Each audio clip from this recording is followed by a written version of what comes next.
Danny, nagka-reunion kayo ni Lord Tito Gade ngayon sa team. Anong feeling mo nung una mo nalaman, uy, pumunta magiging teammate kami ulit ni Lordy? Ano feeling mo nun? Sabi ko nga sa interview nila dati, talagang isa ako sa pinakamasayang tao, sa player. Kasi si Lordy kasi yung talagang kasama ko noon. Tsaka isa rin ako sa nag-suggest na pumunta siya sa NU, si Lordy. Kasi yung mga dating kasama namin sa Pangasinan, nung umuwi ako doon, sabi nga nila na mayroon magaling doon. Siya nga, si Lordy Togade. Sabi ko, sige, papuntahin niyo sa NU para may kasama at matulungan ko siya doon. Kaya nung once na malaman ko na San Miguel na pala siya, talagang tinext ko, tinawagan ko agad siya na kinongrats ko siya. Tsaka winelcome ko talaga sa team namin. Happy naman siya sa San Miguel? Oo, happy talaga. Sabi nga niya, parang heaven and earth nga daw eh. Sana talaga. First years mo sa league, no, napansin ko parang ang hilig mo mag-dunk noon and then yung signature raise the roof mo. Pero Danny, napansin natin, medyo madalang na. And parang, is this because of injury, Danny, or mas iba yung laro mo ngayon? Before kasi, legal pa yung paggamit ng firm grip. Yung ginagamit yung papadikit sa bola.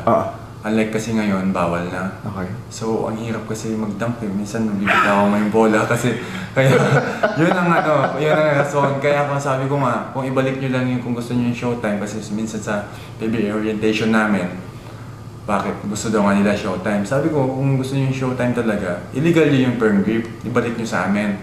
Makikita nyo, sabi, mga ibang players, baka magdadunk na 3 times a game. Sabi ko nga, sa akin, may sure ko, siguro mga 2 times a game, magdadunk ako sa game, sabi ko, kaya yun.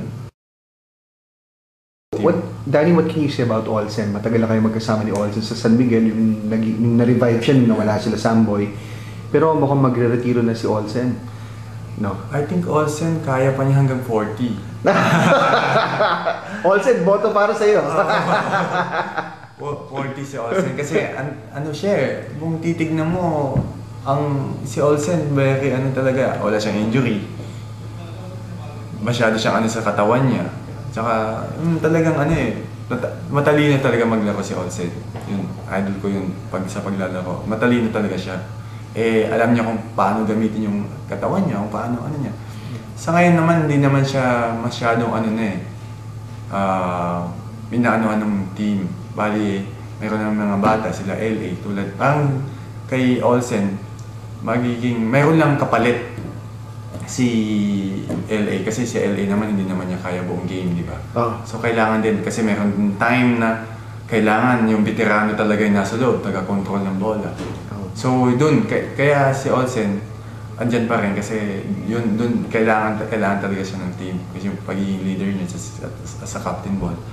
So, sabi ko hanggang 40 si Olsen. Olsen yun, boto para sa'yo. Oo, hanggang 40. Yun naman ang target niya talaga, 40. Okay.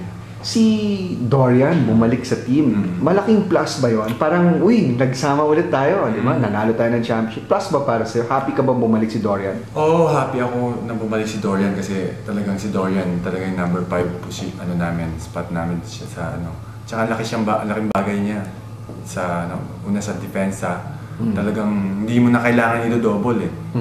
Basta si Dorian ng kampante, ako na siya yung babantay sa mga big man namin. Tsaka at least hindi na ako masyadong mabubugbog sa depensa, sa rebound, unlike nung wala pa siya, talagang kung sino yung main big man sa kabila, talagang yun ang binabantayan namin at binabantayan ko.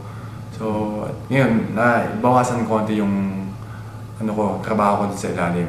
Kaya tsaka sa opensa naman, si Dorian, pag talagang gusto niya magtrabaho, kumuha ng offensive rebound, talagang kaya niya. Kaya laking bagay si Dorian sa amin. Okay.